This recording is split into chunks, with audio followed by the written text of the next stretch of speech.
That night I returned home with Tessa's folder tucked beneath my coat, and a plan burning behind my ribs. I told them she was bluffing. That I'd seen her scared. That she didn't have anything solid. Daniel believed me instantly.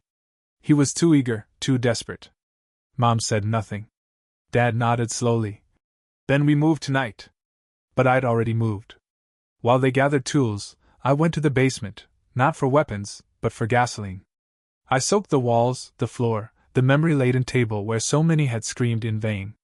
I lit a match and watched it catch. The fire spread quickly. Too quickly. I climbed the stairs, smoke following like a serpent. I walked into the living room where they waited and said, "It's over." Then the flames swallowed the hallway. They panicked. Screamed. Shouted my name. But I didn't flinch. I stood at the door, hand on the knob. "You brought this on yourselves." I walked out and shut the door behind me. By the time the fire trucks arrived, the house on Cedar Lane was a furnace of secrets and ash.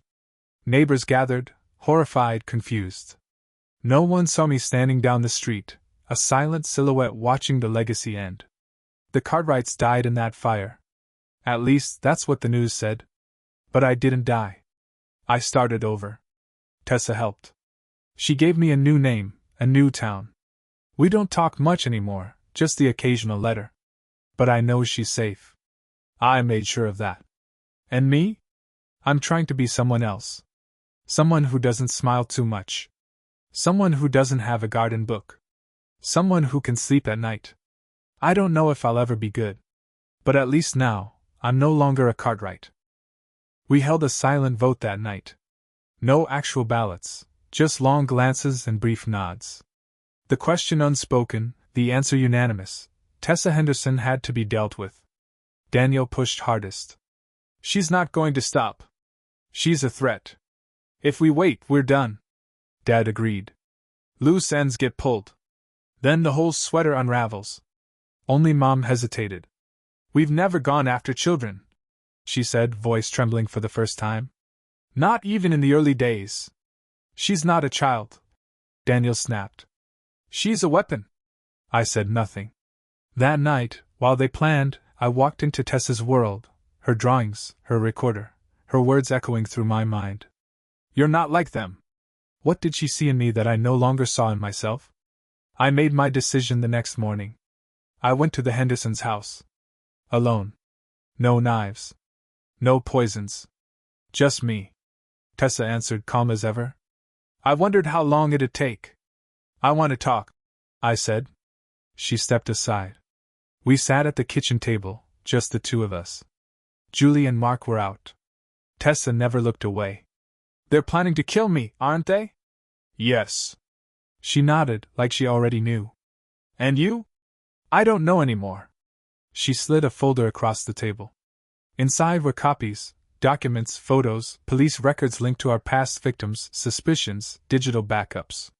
She'd been preparing for months.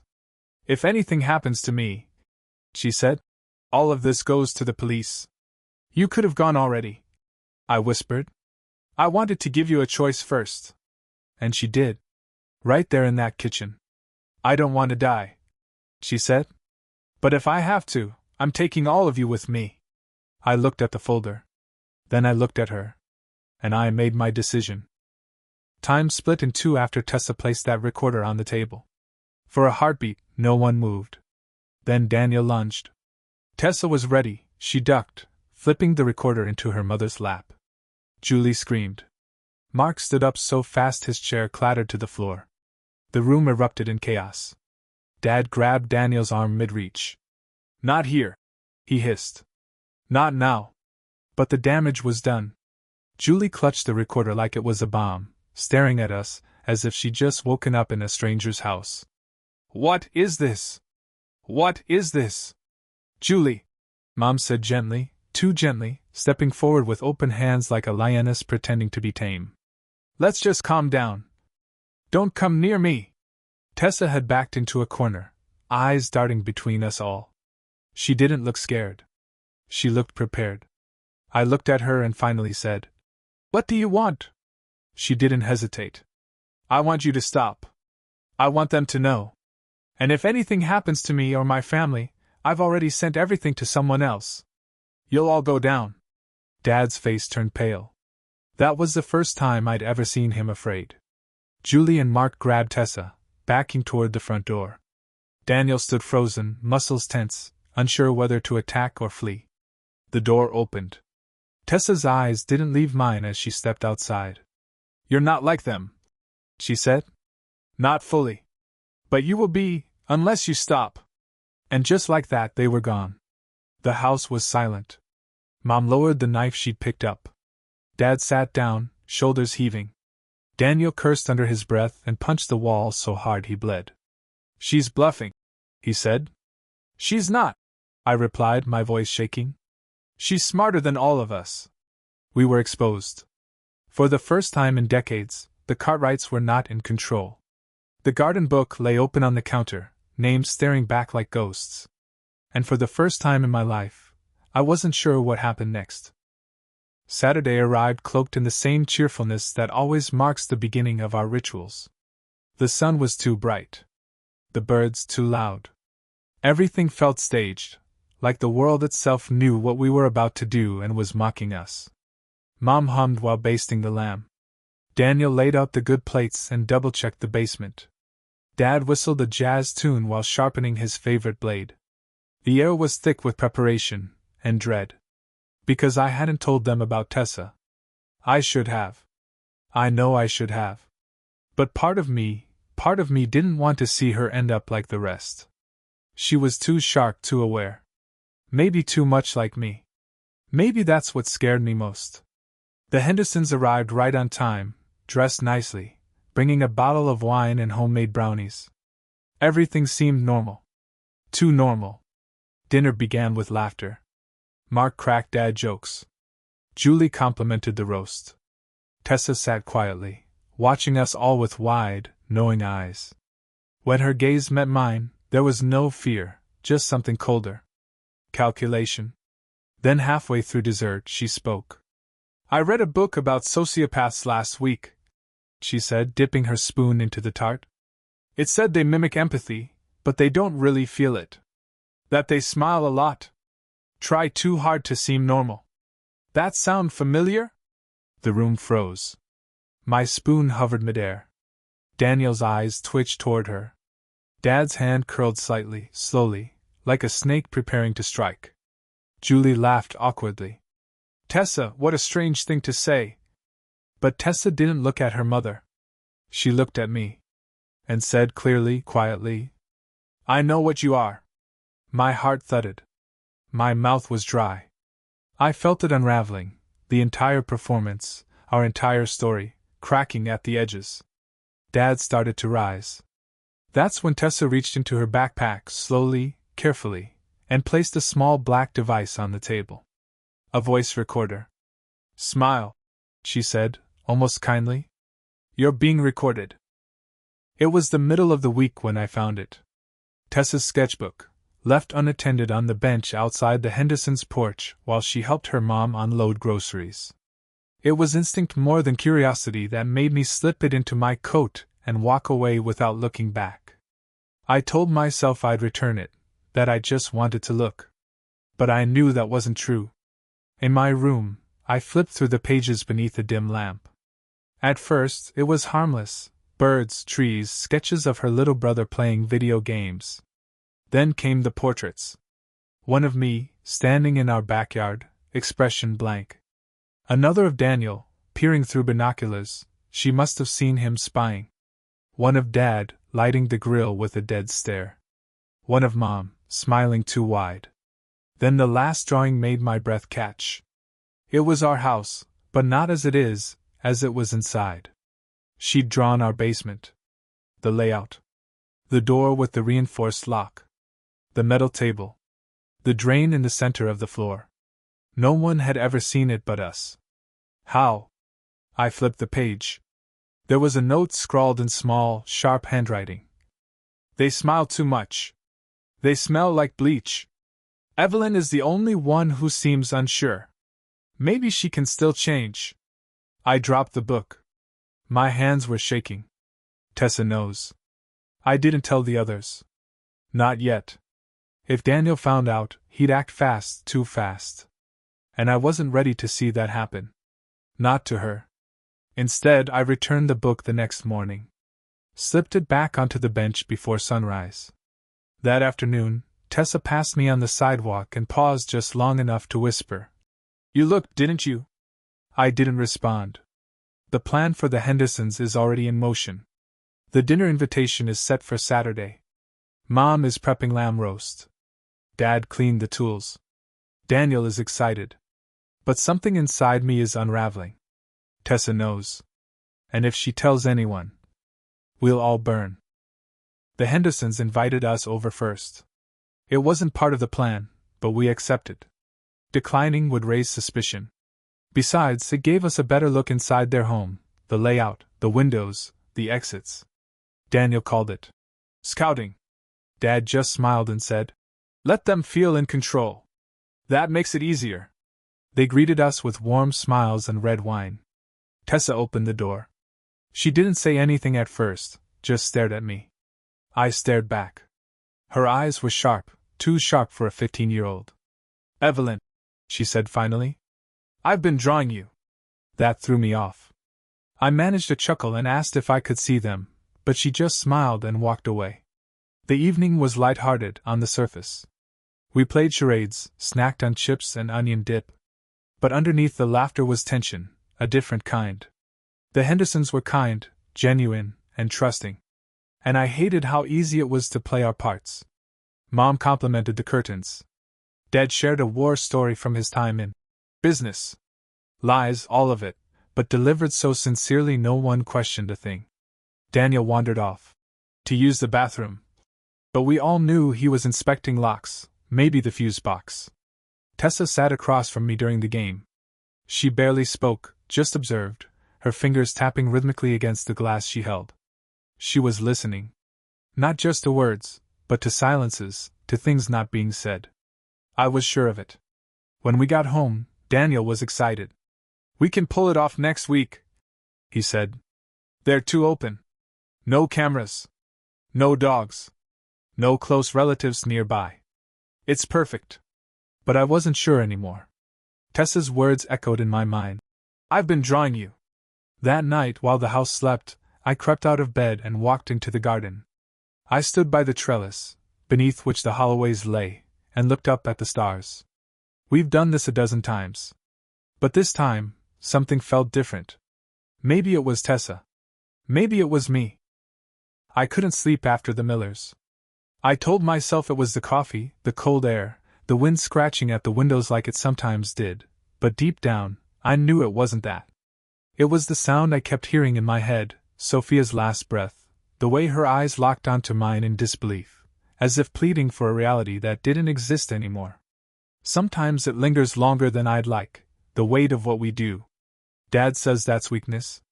Sentiment is what gets people caught, he told me once, slicing into a steak with the same knife he used on Mr. Holloway. "This world's a game, Evelyn. Winners don't flinch." But I do flinch. Quietly. In the dark. When no one is watching. Daniel, on the other hand, is thriving. He's been studying the neighbors like a zoologist with a clipboard. "We're running low," he said the other morning. "We've burned through the block too fast. Need to branch out." He's not wrong. With the Millers gone, there's only a handful left who don't eye us with suspicion or lock their doors religiously. The Donovans still trust us, but they're cautious, too cautious. The Vasquezes are too close to their family. The only real option left? The Hendersons. Middle-aged, 2 kids, weekend drinkers. They host game nights, take pride in their lawn, and invite us over at least once a month. They even let Daniel dog sit when they're away. They're practically handing us the opportunity. But there's a complication. Their daughter, Tessa, is different. She's clever, observant, always watching, especially me. Last week she asked if I had a secret. Her tone was playful, but her eyes weren't. And for a moment I felt something stir inside me, fear maybe. Or guilt. I haven't felt that in years. Still, Daniel has already added their names to the garden book. And once a name is written, it's only a matter of time. The invitation is being prepared. The clock is ticking. And in the quiet of night, I keep hearing Sophia whispering through the walls. Friday came with golden sunlight and the scent of fresh-baked rosemary bread wafting from our kitchen. Mom hummed a lullaby while setting the table with china we reserve for special guests. Daniel trimmed the hedges, every snip of the shears methodical, precise. Dad polished the carving knives like he was preparing for a feast. In a way, we were. At 7 p.m. sharp, the doorbell rang. Sophia and Mark Miller stood on our porch, all smiles and wine bottles. She wore a floral dress, he wore a sweater vest and nervous energy. They had no idea they were walking into the last evening of their lives. We welcomed them with warmth, ushering them into the dining room with flickering candles and soft jazz in the background. It was all so perfect, painfully normal. We toasted to new beginnings, and I watched as they drank, unaware of the mild sedative mingling in the wine. Just enough to slow reaction time, to dull the senses. During dinner, Mark talked about his job and insurance. Sophia spoke of art, how she wanted to open a gallery someday. Mom asked questions. Daniel smiled at their dog stories. Dad laughed, leaned in close, made them feel like family. It was almost a shame. Almost. Then, as dessert was served, Margaret's decadent blackberry tart, Dad gave the signal, a touch to his watch, subtle, rehearsed. Mark's eyes were glassy now. Sophia was blinking slowly, her voice beginning to slur. I think something's wrong, she whispered. You're safe here, I said gently. We'll take care of everything. It didn't take long after that. Dad handled Mark. Daniel took Sophia downstairs. No blood on the carpet, we've learned from experience. Every movement, every act choreographed like a play we've performed 100 times. By morning, the Millers were gone. Their house stood empty, Baxter whimpering behind a locked fence. We spread the story. They left suddenly. Family emergency. Strange, but who really knows anyone? The neighbors nodded. Life moved on. And the garden book had 2 new names crossed out in red ink. Daniel updates the garden book every Sunday night. He sits at the kitchen table with a cup of black coffee and his fountain pen, scrawling notes in a dark leather-bound journal passed down from our grandfather, the one who started this tradition. Yes, this isn't new. Our family's legacy was built on blood and charm.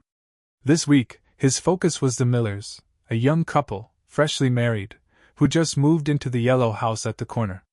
They have a golden retriever named Baxter, no kids, and a weakness for community barbecues.